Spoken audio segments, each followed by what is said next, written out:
Good morning and welcome to Mock It Like It's Hot, Club Fantasy's weekly mock draft show. I am your host, Ryan Weisse, back at it again after a big mock draft weekend. Our buddies over at the Fantasy Whispers did all of their mock drafting marathon this weekend.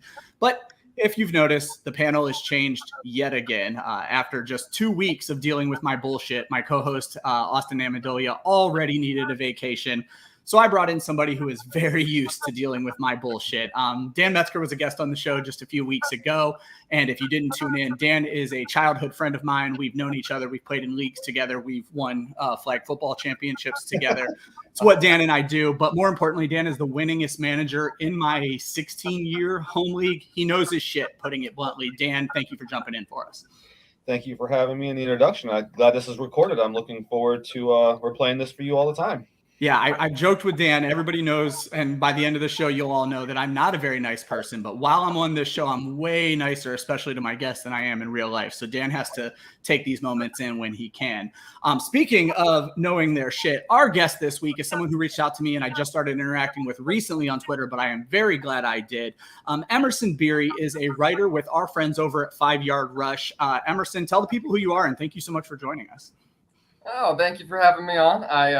I actually write for 5 Yard Rush. I started doing that back in January. They've been fantastic. I love Rich and Liam and the guys. Yes. I also started recently as an assistant editor at the Sports Gambling Podcast Network, working with Justin and Dave Heelman, the Dynasty Dorks. And so that's been great as well. Been doing some editing. And then I also write a little bit for the Fantasy Coaches Podcast as well. So it's been great. It's been a fun year. I actually only got started 6 months ago, and then it's just completely taken off since then. I'm writing, 3 or 4 articles a week, but it's been a lot of fun. Well, that's fantastic. And jumping into it is sometimes the hardest part. Once you get into the rhythm, it becomes a little bit easier. Now, when you edit, are you doing video editing, article editing? I'm actually doing some article editing. Justin Bruni leads it. He's the lead editor over at on the fantasy football side of things at the Sports Gambling Podcast Network, but I work underneath him and help him out a lot. It's great. That's awesome. I do a little editing myself, so we are cut from the same cloth, and I really appreciate when we have editors on the show. I know you'll correctly use fewer instead of less, and I appreciate that at all times. So one thing I have to throw out, kind of a guilty admission, if you will. When we first started interacting on Twitter and I saw who you worked for, I thought you'd be more British. I am the resident American on the 5 Yard Rush team. I love the diversity hire by our friends over at 5 Yard Rush, so it works out perfectly. No, in all seriousness, I have followed your work since we started interacting, and I saw the Scott Fishbowl mock draft you did just a few weeks ago before Scott Fishbowl kicked off. So I'm glad to have you on another mock draft show. I know you're going to absolutely kill it. So, thank you very much. So I'm going to bring the draft board up on the screen, but not with my big face. There we go. That's what I was looking for. And so I'm going to bring the draft board up on the screen. And before we jump in and get started, I'm going to just talk a little bit about this draft because I did things a little bit differently here. Basically, this is a SuperFlex draft. As the summer goes on, we only have, I believe, 4 episodes left, and I'm going to do very basic mock drafts for those last 4 episodes because we're getting into the real draft season, and so I want to make sure it's the most actionable information possible for everybody. So for this one, I wanted to get a little weird, and it's an ode to my co-host who couldn't make it, Austin Amandolia, who figures the best way to mitigate the large gap between fantasy tight ends is to not require fantasy tight ends. So the only way you can start a tight end in this mock draft is in one of your flex spots. I created 4 flex spots. 2 of them are your standard wide receiver, running back, tight end. The other 2 are just wide receiver and tight end. So you can start up to 6 wide receivers in this league. That's going to lend itself to a 0 running back strategy, but it's also super flex. So you may have to go quarterback early. It's going to be a weird draft. It's going to be very interesting to see where tight ends end up. And it's going to be very interesting to see if one tight end who should be named gets drafted at all. I have a feeling he will be. So I'm going to go ahead and jump into the draft and click get started. It looks like Chef 808 is on the clock and it looks like he's in. So we shouldn't get a timeout here. Sometimes the timeout happens on the very first pick because the sleeper doesn't always get notifications, but he's in and he knows it's SuperFlex. So while we get some picks made, I want to start with you, Dan. We didn't get a chance to talk about this last time you were on the show. You are not the biggest fan of SuperFlex. You've played fantasy for a lot of years, but one quarterback is kind of your jam. Do you have some reasoning behind that? Are you resistant to change? What's the deal with you in SuperFlex? I just think that in a SuperFlex, it's very easy to have teams become eliminated because of the quarterback situation. If it depends on the number of teams. Like in this one being a 10 team, it might work out a little bit better. But if you're in 12 or 14 team leagues in SuperFlex and then quarterback injury happens, your season's pretty much over. It doesn't really lend an opportunity for you to make a trade because when the SuperFlex people can start multiple quarterbacks, they're not going to be trading them for anything unless you have gold. That's actually a fair point. We had Scott Fish on our show a couple months back, and he said in SuperFlex, the cheapest you will ever get a quarterback, and we were talking Dynasty at the time, but the cheapest you'll ever get a quarterback is at the draft. So if you don't draft quarterbacks well, you're likely screwed, putting it bluntly. Now, Emerson, I noticed your Twitter hashtag is Dynasty Analyst. Do you tend to lend yourself more towards the Dynasty format? And I asked that question because SuperFlex kind of like started in the Dynasty leagues and worked its way into specialty redraft leagues. I started off as I thought I was going to be dynasty centric, but then as I've gotten more and more into everything, I write more and more redraft and best ball stuff. So now I kind of do a little bit of everything. But when I named myself, I thought I was like, I'm going to be dynasty focused. But now I do a little bit of everything, and it's a lot of fun. So, but that was my original focus. Well, and that's funny because I started with, first of all, top 5 list. That's where my Twitter handle comes from, at the Fantasy 5. And I used to joke that like I was never going to do full rankings. And now like the second a transaction happens in the NFL, I have to quickly go nerd out and change my rankings up because that's just who I've become. But I was very much a redraft focused person. And now I get invited to like talk dynasty, but it's weird for me because when I talk dynasty, I talk it from a redraft lens. Like all I care about is winning that year's championship. So is that kind of how it started for you? Was you just saw more opportunities to talk dynasty redraft than dynasty, or? Exactly. Exactly. Best ball and redraft are super popular, with a lot of people on Twitter. So, it's just I ended up interacting a lot. I play in a lot of best ball and redraft leagues. I don't know why I decided to kind of pigeonhole myself originally, but I kept the name. Everyone loves it. Everyone's like, how did you get that when Twitter's been around for 15 years? I was just like, all right, I like the name, so I kept it. Yeah, it's easy to win. Now, Dan, I'm going to come back over to you because as we're seeing right now, and we're going to talk more about the teams in the draft later, and we're seeing a lot of auto picks right now, probably lack of notifications, plus people joining the draft super early. But Dan, we have another friend, Rob Motz, who is in our home league. And I actually did a mock draft with Rob earlier this weekend. And I don't know if he didn't realize it was SuperFlex or if he didn't understand what SuperFlex meant, because our home league is very much one quarterback league. But Rob didn't take his first quarterback until I think damn near the double-digit rounds. Ended up with Jameis Winston and then Jimmy Garoppolo in a SuperFlex. So far as the draft goes, and you're going to make your picks, so I'm going to drag this question out a little bit longer because your picks are actually going to influence it. In the first round, we saw 6 running backs go, 2 of which were over our auto draft. And out of the first 11, then we saw 7 quarterbacks go. Are you I must take quarterback early in a super flex type guy? Or are you willing to gamble and make mistakes like Rob Motz and not take the quarterbacks early? No, I'm a believer in this. If you're in a super flex, you got to take the quarterbacks early. Especially for I'm picking at the turn there. If I don't take both quarterbacks right there and it comes back around at the end of the third and beginning of the fourth round, you just never know what's going to be there, especially looking at this with 5 going that early. I don't want to be stuck with Jameis Winston and Jimmy Garoppolo as my fantasy quarterbacks because I don't think that in that matchup going against teams that are starting Herbert, I wouldn't necessarily agree with Lance there, but going against somebody starting Mahomes and Murray, I just feel like your back's against the wall to start the game. Ooh, that's me. You're talking about me. I love it. There you go. Defend yourself. Oh, man, this is easy for me. Patrick Mahomes just locking in what I think to be. I have Kyler Murray and Patrick Mahomes as top 6 quarterbacks this year. I think it gives me a really good, I don't like to aim for floor this early, but, man, I just have a hard time thinking, if these guys stay healthy, I'm not going to be right in the thick of things in the playoffs. It's going to, these guys are going to give me, have a chance to give me, 20-plus points every single week.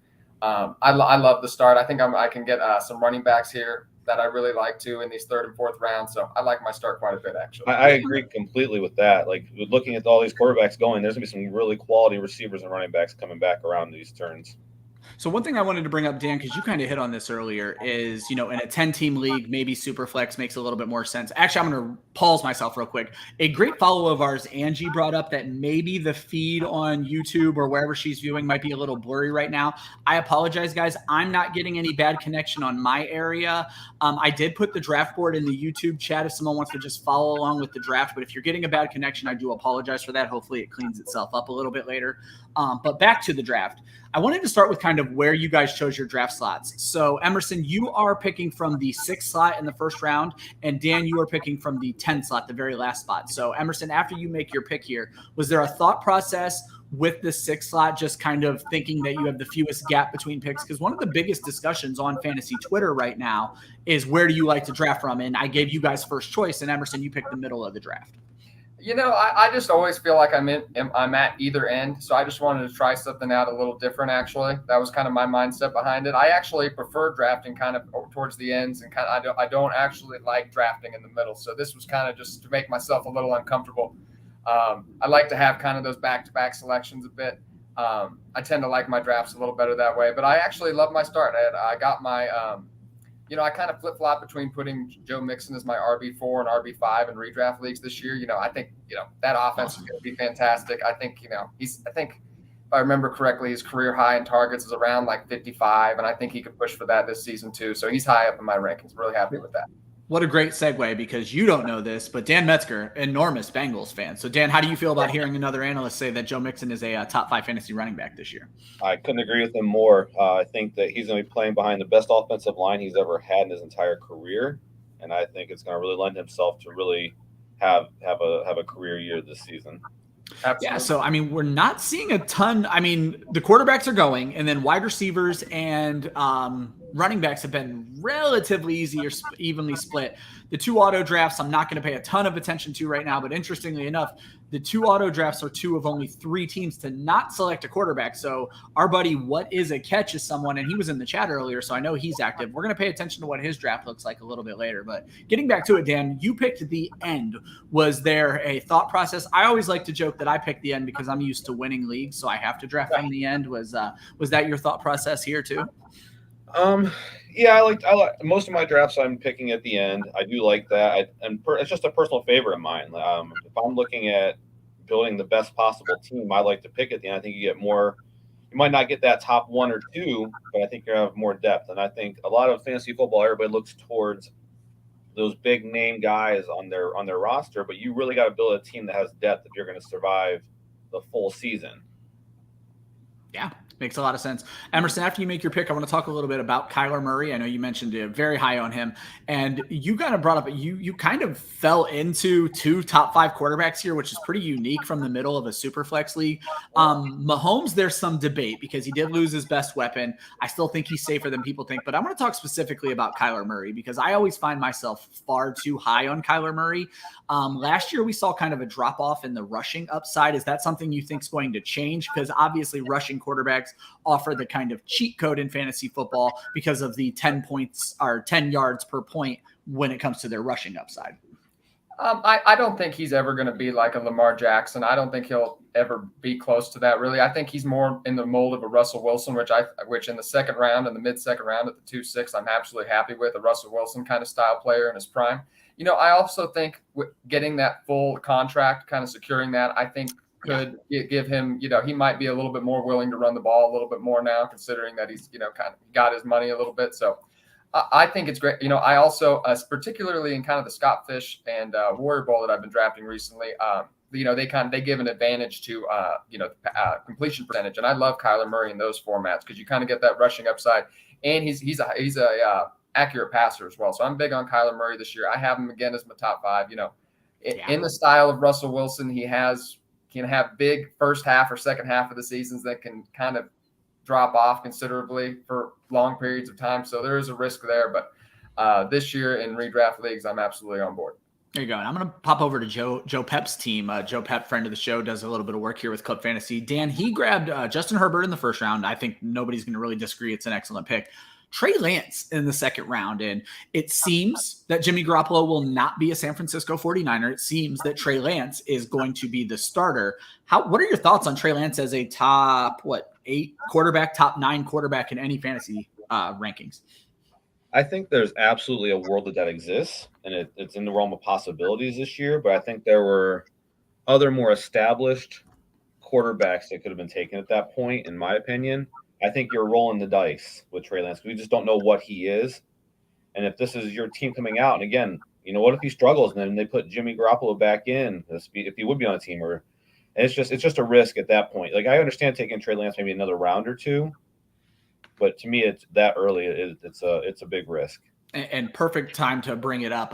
We will have a Trey Lance article dropping on our website later today, probably about 1 or 2 o'clock. It depends on when I decide I want to get back to work after finishing this episode up. But we will have a Trey Lance article by Austin Amandolia. He's not here, but we're mentioning him every 5 seconds here. So what is a catch? Just grabbed his first quarterback. And this is super interesting, Emerson, because last year's NFL MVP, and 2020's NFL MVP, Aaron Rodgers loses Devontae Adams, and all of a sudden he is a pariah in fantasy drafts. So I'm going to quickly try to count here. It looks like he may be the quarterback 11, if I'm counting correctly, maybe even 12, landing him in the 5th round of a SuperFlex. What is your take on Aaron Rodgers this year? I'm more bullish on Aaron Rodgers in the formats that kind of give a completion percentage. I think there could be some volume. Quarterback 11, it's hard to argue with that. I think that's kind of where he fits in, quarterback 11, quarterback 14. But he's not considerably more valuable than Derek Carr or Kirk Cousins to me, which I saw Derek Carr go considerably earlier. But, Kirk Cousins, I think, who's still available, could put up similar numbers just because of volume. Aaron Rodgers hasn't been, a 5,000-yard passer he's never really been a consistent 5,000, more than that 4,000, 4,200-yard range, kind of driven by touchdowns and efficiency. I expect them to run the ball a lot this year with A.J. Dillon. Like I said, really safe pick there, but I don't see much of a ceiling on that. I don't see Aaron Rodgers pushing those top 6 quarterback ranks. But I still like the pick there. It's good value. Perfect. There is something I need to admit to. One's not a mistake, I'm going to admit 2 mistakes here real quick. Number one, I forgot to set the ADP to SuperFlex. So our 2 auto drafters are just screwing everything up right now. But I mean, it's kind of their fault for auto drafting. But I did forget to set the ADP to SuperFlex. I set it as standard PPR. So that is why we're seeing very weird drafts out of Panizo and Brocal. So my apologies for that. We're still going to have great conversation, but the drafting might not be as accurate as I would like it to be. Now I want to get into just discussing this format of draft and kind of the grand philosophy of tight ends in fantasy football. So my goal here was to not require any tight ends. If you've played fantasy football for the last 5 years, it's been Travis Kelce or most recently Mark Andrews have dominated tight ends, and the gap between tight end 1 and tight end 3 is enormous. And then the gap between tight end 1 and tight end 10 that has to start is almost unfathomable. It's 5, 6, even 7 points in some leagues. So the goal with a draft like this is to make the high-priced tight ends feel you're going to treat them more like wide receivers because you're not required to start a tight end. So Dan, what are your thoughts right now on tight ends in fantasy football? And for folks who've maybe played in a league for a couple of years where they're tired of getting beat up by Travis Kelce, is this a kind of format where making tight ends more of a wide receiver flex option? Do you think that evens the playing field? Do you think the playing field should be evened? I don't think that the playing field necessarily should be even. I think this does do that, but I like the idea of different draft strategies. If you're a believer in going early on tight ends, great. It opens the door for other guys to fall later in the draft. I think it just adds an extra aspect to the draft strategy, and that's what I'm a big fan of, just strategy. It's one of the things I love about fantasy football is the different angles that you can take. Me personally, a lot of my leagues, if I can get one of the top 3 early, I'll do it. But if I can't, like looking at our league, we have Brian together. Those tight ends are going to be spoken for. And so my new plan will be going late on tight end. So I do like the different strategies that it allows for in the fantasy world. So I'm a big fan of it. Emerson, I'm actually just going to continue that question with you because I think tight end strategy, and Dan, you hit it on the head.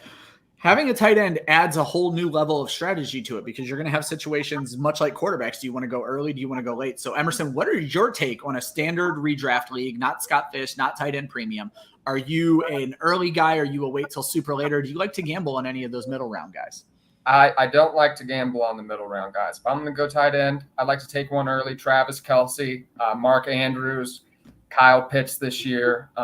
Those are the guys I'm leaning toward on the early rounds, and past that, I'm gonna fade the position, try to grab like a Zach Ertz. Maybe that's the earliest one I'd consider. Maybe in the round, in best ball he goes around 10 or 11. I've seen him go around 8 or 9 too. So and Zach Ertz in that range is kind of has a wide range there. I'm willing to take him there. But those guys like Dalton Schultz, George Kittle, there's just especially recently, they just, in the points per game aspect of it, they just don't provide that. They're very consistent. They just don't provide a very much of a higher ceiling than really those guys who are lower tight end ones, kind of that Albert, Aquabunum, those type of players. So I'm going to wait. I would love to get Travis Kelce or Mark Andrews in my drafts, but if I don't, I'm going to wait on the position and stack on the other and running back and wide receiver. I love almost everything you said, 97.3% of what you said. However, I am fully in on Dalton Schultz, especially with Amari Cooper out of that offense. I think Dalton Schultz makes a leap this year, and I am willing to say Dalton Schultz, it is well within the range of possibilities, has a Mark Andrews-esque 150 target year. That is a pedestal I'm standing on right now. But looking at the draft, the tight ends are doing what I thought they would do. So we had Travis Kelce go in round 2. And if you compare Travis Kelce to PPR wide receivers, that's exactly about where he should be going. Interestingly, though, he basically went as the 3rd wide receiver, and I think it was an auto pick. So let's just talk about that. So if you're looking at Travis Kelce as a wide receiver, Dan, we had Justin Jefferson, Cooper Kupp, then Travis Kelce. Left on the board at that point, I know there's one you're going to disagree with: Jamar Chase, Devontae Adams, CeeDee Lamb, Stephon Diggs. So just comparing Travis Kelce to wide receivers, when do you start considering grabbing Kelce in a league where you're not required to start a tight end? Right in with those receivers, I really think that's where he belongs. And I think this year could even be a bigger year for him with Hill not being there. I could see him being targeted more. Specifically, I have him. I don't have him as probably high as a top 5 wide receiver, but I have him as a top 10 wide receiver. Okay. I'm actually going to go look at my own projections while we kill time here for a second. So let's see. I have Kelce in PPR format scoring. Oh, this is not PPR. We'll just say standard format for now. 169 fantasy points, which would make him in standard scoring my wide receiver 12. So I'm not 100% there with you. Obviously, in tight end, when you're starting a tight end, he's invaluable because of the point advantage. But as a wide receiver, I put him near the top 10. So we're kind of on the same page there. But I just feel like some of those wide receivers should have probably went off the board. But again, this could just be an ADP issue, though the league does know we don't need to start a tight end. That was one thing I did right. I did want to admit one other thing I would have done a little differently.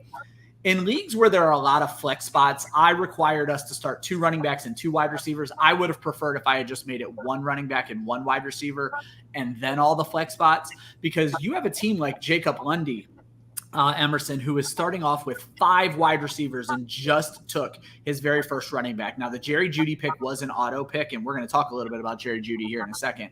But 5 wide receivers when he can start 6, no first running back until the 8th round, but he did land 2 pretty solid fantasy quarterbacks. So before we start getting into towards the end of the draft, where I'm going to have you guys talk about your teams, just looking at Jacob Lundy's team picking out of that 8th spot, how do you feel about doubling up on quarterback and going 0 running back, not touching a running back until the 8th round of the draft? That's becoming more and more popular this year. It's like running backs have been super popular for so long, and then everyone got burned so hard last season because every first round running back had significant injury issues, was out because of COVID.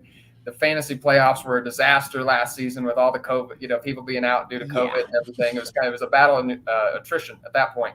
And I just think people got burned really hard, and they're fading running. I went the exact opposite. I've been going robust running back in a lot of drafts, and but it gives you a great floor. You have a very safe, like going quarterback, locking up those quarterbacks and wide receivers. Like you're going to be a good team. Like it's hard to see those. It's a very safe team. It doesn't give you that considering there's 40, 50 wide receivers that are going to score 10 PPR points. Does it get you to that championship though? That's my question when you go to that strategy. Like you have a great floor. I think if somebody hits on a bunch of running backs, and that's what I try to do, especially in redraft leagues. I kind of go heavy in dynasty leagues at wide receiver. I just don't know if it gives you that ceiling. Dan, if you were starting a draft like this, where you went 2 quarterbacks, or even let's just say, you started 0 wide receiver, the value kept falling to you. Do you look at the other teams on the board and notice that everybody is going heavy running back besides you? Is there a moment where you feel like you need to pivot, or do you just keep letting the value fall into your lap and kind of make it work? I guess, Dan, we've drafted enough together, but we do a keeper league. So I don't know if you're even someone who would consider going 0 running back. But just, again, focusing on Jacob's team, because it's the most interesting of the bunch right now. Chase Edmonds is his RB1. Is there somewhere where he should have maybe said, you know what? everybody else is taking these running backs, I better get now? Or do you continue just to stick with your strategy and chase something later in the draft? Well, I really believe it's important to have your own strategy and build a team that you really like, but it's also important to know the league you're playing in, the scoring system, and what's going to work and what can be successful. If there's value falling to you, that's great. Take advantage of it. But you also have to look at your team. I think having Chase Edmonds as your running back one isn't going to be a problem for this person. Now, if you had set up the other way where you're just starting one running back, this would have been great for that team. Yeah. But having to start two running backs, you're taking a big hit every week at running back then. So I think through the first 4 rounds of this draft, he had a great team going. I think that's kind of where it fell off for him, because I think there's more value than the receivers they took there if you look at the running backs that were available versus getting a Chase Edmonds a slate. And Emerson, where do you stand on Cortland Sutton versus Jerry Jeudy? They ended up on the same team here, but Jerry Jeudy was the auto draft. So I'm not going to pick on Jacob for having both Denver wide receivers. And honestly, if you believe in Russell Wilson, it could be great. But the big debate in fantasy has been Cortland Sutton versus Jerry Jeudy, the deep guy versus the short and intermediate guy with Russell Wilson coming to town. So do you have any definitive thoughts on where you stand in the Cortland Sutton, Jerry Jeudy debate? I have them 2 spots separated in my redraft. Okay. I have Sutton just ahead. I have Sutton barely ahead this season. In Dynasty, I have Jeudy ahead. I think Jeudy will, kind of take that lead wide receiver role as we go forward. I think he's a great downfield threat as well. He showed that at Alabama. I think he could be, he could fill that DK Metcalf role really well as well. He's a great wide receiver. He was an outstanding talent coming out of college. I think people kind of forget about that a bit. I actually really like Jerry Jeudy because, compared to their both ADPs, I like Jerry Jeudy a bit more. I have him really close this season. I think they both can return on their ADP, though. I expect Sutton to have a good year as well. I think the offense is going to be fantastic. Russell Wilson is going to throw more than he ever has in his whole career, I think. So I think both wide receivers could return value, although I do love Jerry Jeudy at his current value of being kind of pretty disrespected, especially for a great wide receiver prospect. And I want to start that I was very heavy Jerry Jeudy all the way. I was actually down on Sutton. And then the arrest happened. And I don't want to hold that against Jeudy because honestly, it was a bullshit arrest, but it was bad publicity. And that's never good when you are kind of, emerging with a new coach, a new quarterback. But then the report started that it was Cortland Sutton and Tim Patrick who were going to start in 2 wide receiver sets. And so I guess my worry with Jeudy is how many 3 wide receiver sets are they going to run? Hopefully a lot, but I do feel like I've probably went too negative on Jeudy, and it's probably time for me to reel it back myself a little bit. So I wonder when the vast majority of drafters come back, if we're going to see better, improvement on Jerry Jeudy because he was such a high profile draft pick. So. I do want to call out Joel Worth, who mentioned 10-team SuperFlex with no tight end might be the easiest way to go 0 running back, and Joel is absolutely right there.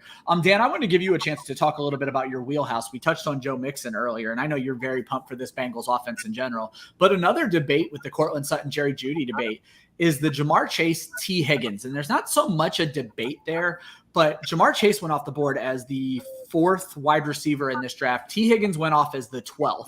Are your Bengals going to support 2 top 12 wide receivers this season? And more importantly, is there a world where we see T. Higgins actually outperform Jamar Chase? I think there's absolutely a world that they can both be top 12 wide receivers this year. Again, looking at the Bengals' improvements they made at offensive line, I think you could see great years from both of those guys. I think if you looked at the end of last season when they both released, when the Bengals themselves really started coming on, you saw like Jamar Chase would have a great week. Then T. Higgins would have a great week. Then Jamar Chase. I expect a little more balance this year where they could potentially both have good games at times. And if you look at target percentage, T. Higgins was right there with Jamar Chase. So that's why I think that the offense can support it. I think T. Higgins is going to be more I don't want to call him a possession receiver, but I think you're going to see him get more targets and Jamar Chase be more that big play guy to the point that it's going to balance out for them both to be top 12 receivers. And I know it's not your full wheelhouse at this time, Emerson, but where in a dynasty startup should we see guys like Higgins and Chase go? Are they both first round picks? Because neither one of them is very old. Obviously, Jamar Chase set the world on fire, and there are probably arguments for him to be the 101 in a dynasty startup. But how do you feel about Jamar Chase and T. Higgins in dynasty startups? I play in so much SuperFlex. T. Higgins definitely doesn't get in the first round there. But man, Jamar Chase, for me, he's the 1-1 in a one quarterback league. It's so close, but I take a slight lean toward Jamar Chase over Justin Jefferson. Although I could completely understand you going Justin Jefferson, you can't go wrong with either one. T. Higgins, that's tough. I think he's an early second round pick. I wouldn't take him in the first round, or maybe even a mid second round pick. There's some running backs I'd want ahead of him, like DeAndre Swift, Javonte Williams, just because the kind of the positional advantage it gives you. But I really love T. Higgins. I had him even before, he rose considerably this offseason. Yeah. Like it seemed like, in the early offseason, I had him at wide receiver 8, and that was like a spicy take. And now that's like almost below ADP. So I really love Higgins. I always have, and I think he's going to be great this year. I think I'm more expecting a top 12 to 14 wide receiver season, but I think he's going to be great though. And I'm going to talk about 2 back-to-back picks, and one of them is Dan's, and one of them is this PMAX, who actually landed T. Higgins as well. J.K. Dobbins, Travis Etienne. Now, obviously, in Dynasty, those guys are kind of like darlings. First-round draft picks, I think both of them. Dobbins was second at worst, but very high draft picks for the both of them. But more importantly, both coming back off of injury, and the news just dropped that Travis Etienne will not start the offseason on the PUP list. And so that's pretty big for him, Emerson. How do you feel about those two coming back off of injury, where they said Dobbins may not be ready for the beginning of the season, but now it's looking like Etienne is? They both go at the beginning of the 6th round in this SuperFlex draft. What are your thoughts on those two? I have a preference toward Etienne just because, in PPR leagues, I have a preference toward Etienne. I think he has a great floor there. I think he's going to catch a lot of passes coming out of the backfield. James Robinson, he's also, they said that he's not starting off on the PUP list, so it'll be interesting. Yeah, that was interesting. Yeah, it'll be interesting to see if he's coming back sooner rather than later. But I prefer Etienne. Dobbins, even in his stretch run back in 2020, he wasn't catching any passes. He's kind of the RB2 in that offense behind Lamar Jackson. That kind of worries me a little bit. Lamar Jackson is going to be taking a lot of those touchdowns. I see him going at RB20 at times, and Dobbins has, I think, a lot of upside there, but I have a slight preference toward Etienne right now. And Dan, we're going to talk about your team a lot at the end of the show, but I just wanted to get your quick thought. I would have expected more established running backs from you. So you started off with 2 great wide receivers, and you've just killed the wide receivers in this draft so far. But you have running backs who arguably every single one of them has a question mark. Were these guys you will be targeting coming into a draft so that I can completely sabotage you in drafts that we're in together? But more importantly, for this draft, did you know you were going to come in and grab these types of players at the late, where you knew these were the guys who were going to fall to you? Or is it just kind of how the draft was falling? With it being a 10-team league, I figure what people I view as pretty good running backs would fall. And so was I necessarily targeting these specific players? Outside of Kareem Hunt, not really. I think that where Hunt is falling in drafts, I think he's a huge value. I know last year was kind of a down year due to injuries with his season, but the games he played in, he was getting a lot of touches, a lot of points, a lot of touchdown opportunities. So I do target him. Don't feel free. Don't dive too far in yet. I shouldn't even have asked the question, to be honest, because this is how the show is going to end anyways, us talking about your team. But Dan, let's take a look at this, because we had a auto drafter come back, Panizo.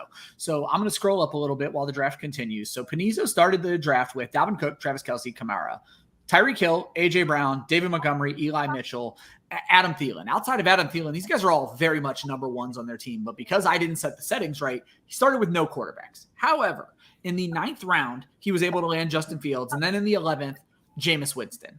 I notoriously, on the very first episode of this show on a single QB draft, forgot to draft a QB and still landed Kirk Cousins in the 13th round. How do you feel about the fact that everybody else blew things on quarterbacks early, where Panizo built a hell of a starting lineup and is now kind of going subpar at the quarterback, sort of going 0 quarterback in a super flex league? Looking at his team and knowing that we just made fun of Rob Motz's team for something similar, what are your thoughts on how this has kind of fallen into his lap coming into this draft late? Dan. I think he's in trouble. I mean, I don't trust Justin Fields in that Bears offense at all. I mean, you have a great team, but if you're, again, matching up against people starting multiple great quarterbacks, and they're in a 10-team league like this, there are multiple teams that have great quarterbacks that are going to be starting for them. I think you're going to have a tough time keeping up with them. So interesting.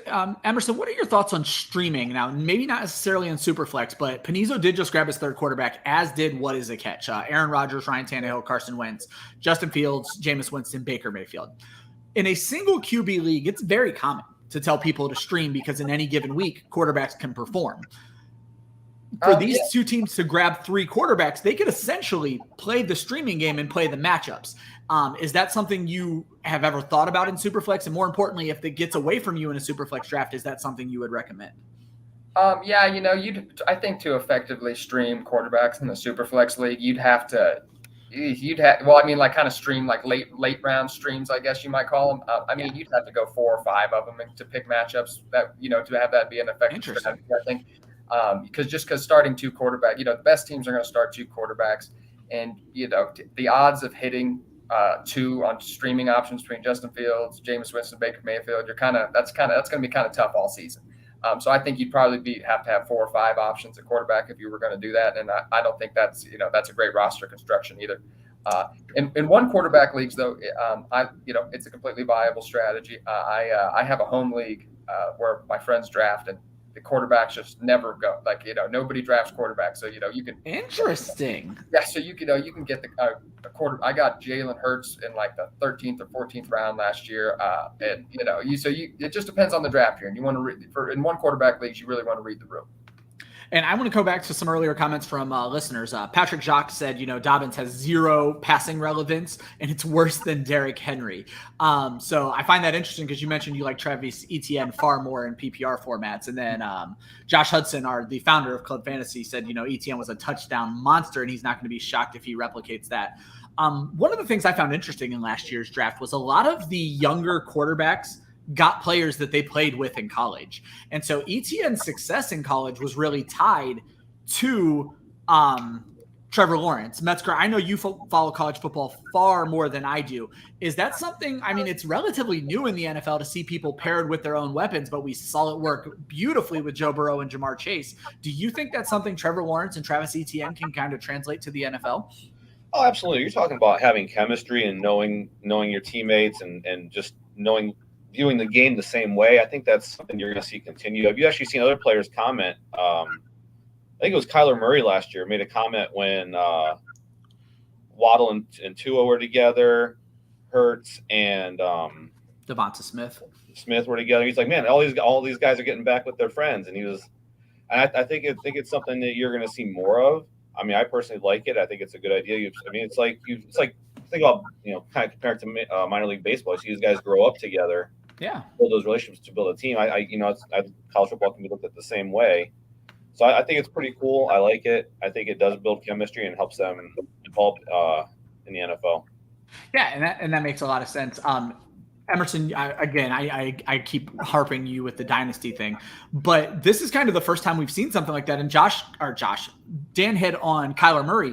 Marquise Brown is now in Arizona, and there's a relationship there as well. So could we expect a predetermined relationship to maybe set the world on fire in Arizona this year with the Marquise Brown thing going there, since they have a history together? And that doesn't even have to be with dynasty. I don't even know why I brought up dynasty, but more importantly in redraft, because Marquise Brown's ADP is not outrageous. It's usually outside of the 20s when it comes to wide receiver.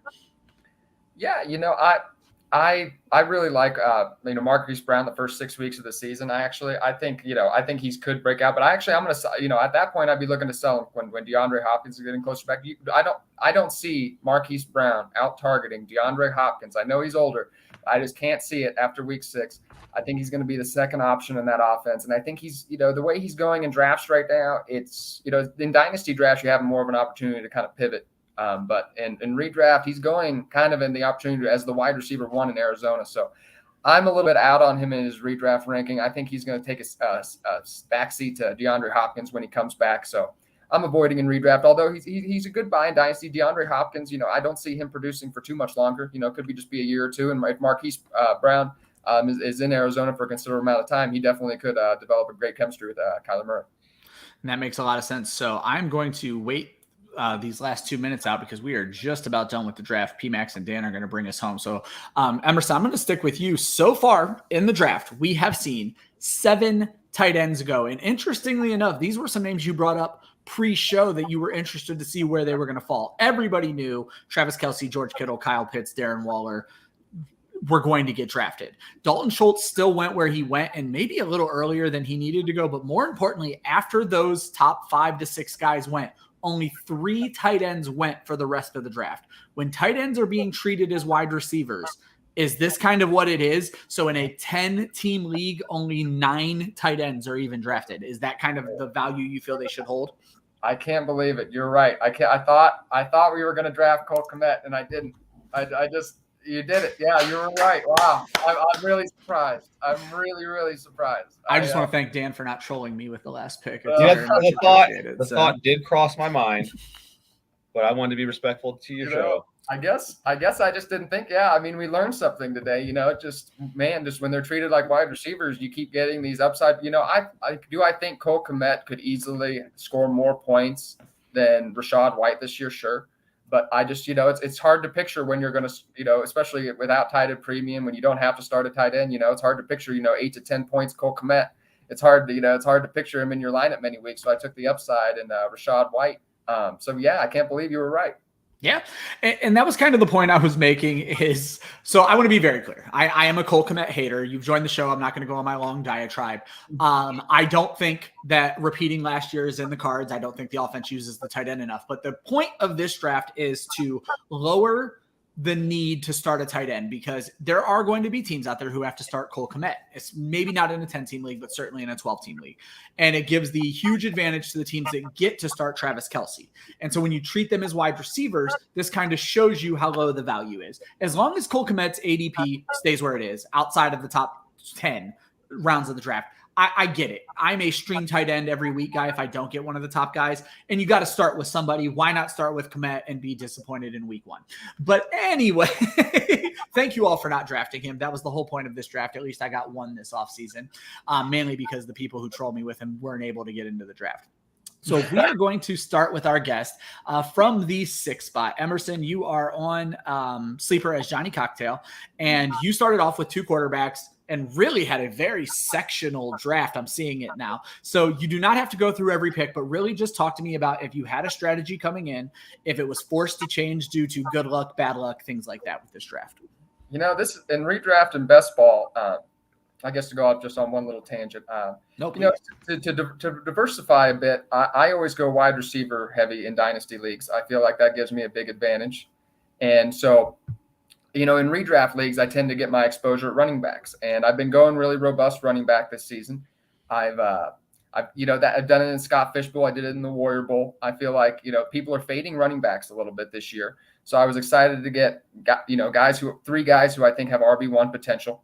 And then I've just been drafting, going heavy at wide receiver. Terry McLaurin, Amari Cooper, Chris Godwin, all guys who could be the wide receiver ones, especially when Chris Godwin gets back. Michael Thomas, Elijah Moore, and more wide receiver ones. Just stacking guys. Wide receivers, there's so many of them. I'm betting that I can hit on some of those guys. Went TJ Hawkinson late. I got him really late. I usually have been avoiding TJ Hawkinson, but because without starting tight end, he went really late in drafts, and I'll take, I think he's capable of scoring 10, 11 points a game. So that was my thought process behind TJ Hawkinson as well. I like it. And like I said, he's one where I originally started the offseason down on TJ Hawkinson. Then I went and looked at his numbers. When everybody played last year, he was still a 7 to 8 target per game guy.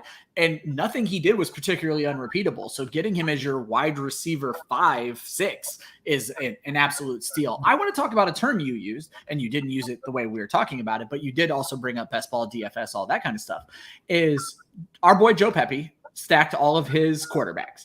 Josh Hudson said stacking only matters in best ball and DFS, and this is neither. You did not stack any quarterbacks. And so, you did not stack any wide receivers with your quarterbacks unless I'm MVS and Patrick Mahomes at the very end of the draft. So is stacking, and my goodness, I'm just clicking everything here. Is stacking not something you're focused on in redraft at all? Is it something that if it falls into your lap, you'll take it? It's not something you go into a draft looking to do? No, it's not something I go into a draft looking to do. In best ball, I enjoy it. I think it's been way overblown. I see people talking about dynasty leagues, talking about I just got my stack. I'm just like, oh my goodness. I don't get it. A stacking to me stacking to me is beneficial because you get those big upside weeks when you get those, it's beneficial in best ball because you get those big upside weeks, getting those touchdowns to wide receivers and things. But also when that doesn't happen, you can start, you're automatically slotted in with another wide receiver. Yeah. You're putting all your eggs in one basket in a redraft league where you have to set a lineup, heavily correlating, your quarterback. It gives you some upside, but it's so when you overdraft players due to the correlation, you lose all the advantage of that. So, when correlations naturally fit, it can give you a big advantage, and if it's the deciding factor between two players, that's great. But I never even thought about it once during this draft. And I love MVS anyway. That was just a great value pick to me. And it didn't cross my mind that I had Patrick Mahomes there, actually. Oh, so there you go. So yeah, I mean, at that late in the draft, why not? We're going to jump over to Dan's team. Dan, again, you don't have to talk about every pick. And I noticed you kind of went with a little bit different route. You alternated. So you stacked up on positions, moved to the next position, sort of. So you started with quarterback, then wide receiver, then running back, and kind of alternated for the rest of the draft. And if I'm not mistaken, you are also the first drafter to take your third quarterback. So walk me through just your entire thought process with this draft. So it wasn't a plan to do that, just kind of the draft fell to me. I mean, I did want to take two quarterbacks at the start just because of, like I talked earlier about being at the turn and coming clear back. I want to make sure I had two good quarterbacks in this kind of draft. Looking at getting Samuel and Evans that late, I was something I couldn't pass up on. And I had to go at that point. I feel like I had to go running backs, get some of those on my team to kind of balance it out. I didn't want to go completely with the zero running back philosophy, end up with Chase Edmonds. Yeah. So that's kind of how I looked at it. Just wanted to have some balance. I like to subtle shot at Jacob Lundy there. But yeah, I like building a team that has depth. I think it's really key to have some positional depth because injuries are going to happen. It's part of the NFL. And kind of looking at the injury, I looked at with Trevor Lawrence being that late in the draft. My thought was, what if something does happen to Burrow or Brady? I want to have an insurance policy there. And I think Trevor Lawrence could be that. I think he could take a big strides with the new coaching staff there in Jacksonville. That's a great thing you just brought up is, Trevor Lawrence going that late. Emerson, should every starting quarterback, regardless of league size, now, obviously I'm not going Scott Fish rules where incompletions kill you, just a standard quarterback scoring. Should every starting quarterback be rostered at the draft? Should there ever be a starting quarterback who is left? In a SuperFlex, no. No, okay. I would be drafting, and especially in a 15-round draft, every quarterback who even has a chance of starting, I'd be rostering. Well, that depends. Well, if people at the end of draft, I always lock up my quarterbacks fairly early, and I'm not really looking to hedge my bet. Especially in a redraft league, I'm just assuming I'm right. And if Patrick Mahomes or Kyler Murray go down, that's it. I'm not going to win anyway.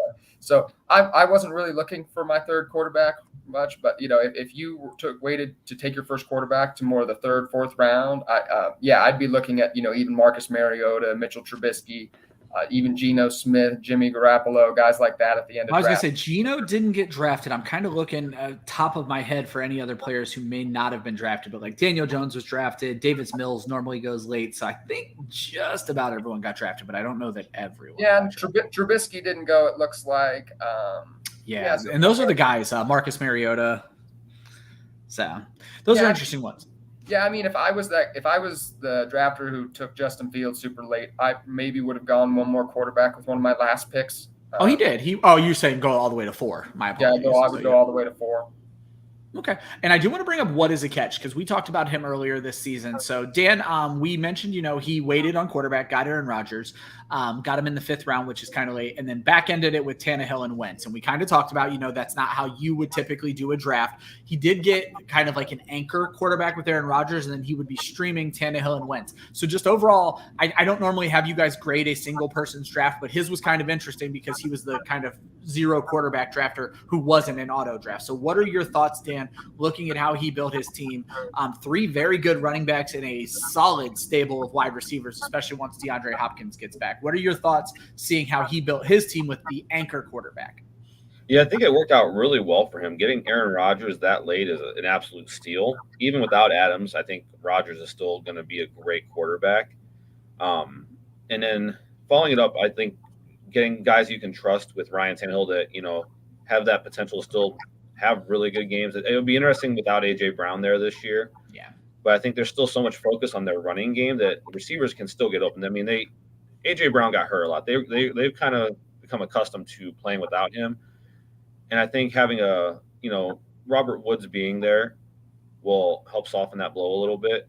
He's reliable. I know he's coming off a torn ACL, but I think Tannehill will be okay. Wentz is a little more of a question mark. I would have rather seen someone else. I don't trust Wentz at all. Okay. I'd go back and look and see who else was available at that point. But I think overall, if you're starting Tannehill and Rodgers with the rest of his lineup, you're going to be in a good spot.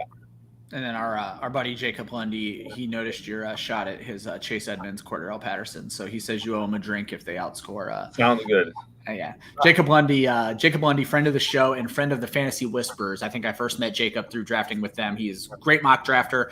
One of the very good points of this show, there are people who don't see the value in mock drafting, but I am a person who practice makes perfect, and you can look at ADPs all you want, but until you start to see guys where they're actually going to end up in a draft, it really kind of answers questions for you. So let me get this draft board off of the screen and get us back up onto the screen. Guys, that's the draft. Emerson, I cannot thank you enough. You've been so patient. We put out the call for guests months ago, and you were one of the last ones I was able to get on the show, but you absolutely came on and killed it. I love the spin you were able to bring us between Dynasty and redraft and even the stacking with the best ball in the DFS. You brought great insight to the show. Please tell anybody what you're working on, where you're working on it, where they can find your work. This is your time. Take as much of it as you want. Well, I appreciate you all having me on. It's been a lot of fun. This is, I actually, when I'm at home, I don't like mock drafting. I love coming on here mock drafting. Because this is my chance to mock draft. It's fun. We I'm talking to smart guys like yourselves. I don't love just mock drafts. I usually do my $3 underdog drafts as my little mock drafts. Okay. But this has been great, and I learned a lot. I'm still doing some writing. I still do writing a 5-yard rush in the sports gambling. I assistant edited the Sports Gambling Podcast Network. Writing for 5-yard rush and the Coach's Fantasy Podcast. It's been great. Been working with all those guys. I'm doing daily threads on all 32 NFL teams for the Sports Gambling Podcast Network. If you can follow them, I'm covering all 32 before the NFL season, so you can look at that.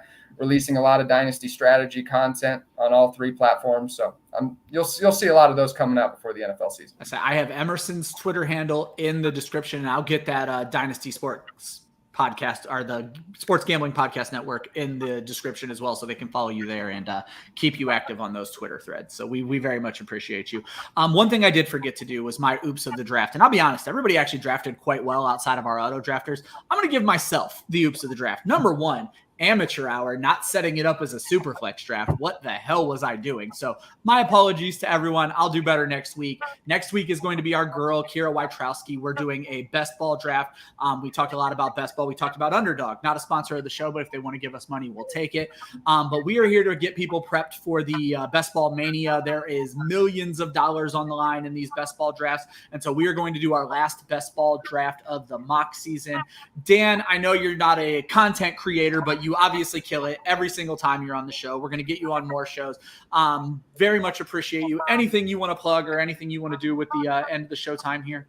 We talked a little about Hollywood Brown earlier, and I want to bring up that I think that coming from that offense that he was in, going to Kyler Murray, I think he could surprise some people this year. Okay. And that's not just because he scored my favorite touchdown last year in overtime when I beat Ryan because of that actual catch in overtime, but I think he could surprise some people, and I think the combination of him and Hopkins together could be really good in Arizona. And I know you talked earlier, Emerson, about really liking Murray this year. I think part of it's going to be having that second option for that offense. Well, there you go. Thank you much, Dan. Keep your eye on Marquise Hollywood Brown, everyone. So no pun intended, we'll be back live this week. It's going to be 7 p.m. Wednesday. We are going to have the one and only Jake Trowbridge, arguably the funniest human being on fantasy Twitter from MB Fantasy Life. The show is going to be covering the Packers, the 49ers, and the Chiefs. And if you missed last week's show when we had Stefania Bell from ESPN, what is wrong with you? That's all I have to say about that. Our writers keep churning out player spotlights to go along with these episodes. Last week we had a Josh Allen Josh Allen article from Chris Molina, a Derrick Henry article from Drew Metcalf, and a Mike Evans article from Joel Wirth. And this upcoming week, today, we are going to have a Trey Lance article from Austin Amandolia later on this afternoon. And as I mentioned, this show is going to be back next Monday with Kira Wojtrowski. I thank every single one of you for joining us. Please hit that subscribe button. Every time we hit subscriber milestones, we are closer to giving away more autographed merch. But way more importantly, later on this summer, just about 3 weeks from now, our show will be taken over, our Wednesday show, by the women of fantasy football. We dedicate the entire month of August to the women of fantasy football. It is going to be hosted by Faith Enos and Kelly Singh from our website, and they're going to have some of the best guests you will ever see. And along with that, there will be raffles. Go back and see some of our last shows. All I can remember off the top of my head is we're giving away an Emmitt Smith jersey. It's going to be really awesome. And I think a Deion Sanders jersey as well. All autographed merch, and all proceeds benefit Laura Oakman's Galvanize Foundation. So hit subscribe for autographed merch, and so you don't miss any of the Women of Fantasy shows, and we'll see you guys next week. Thank you so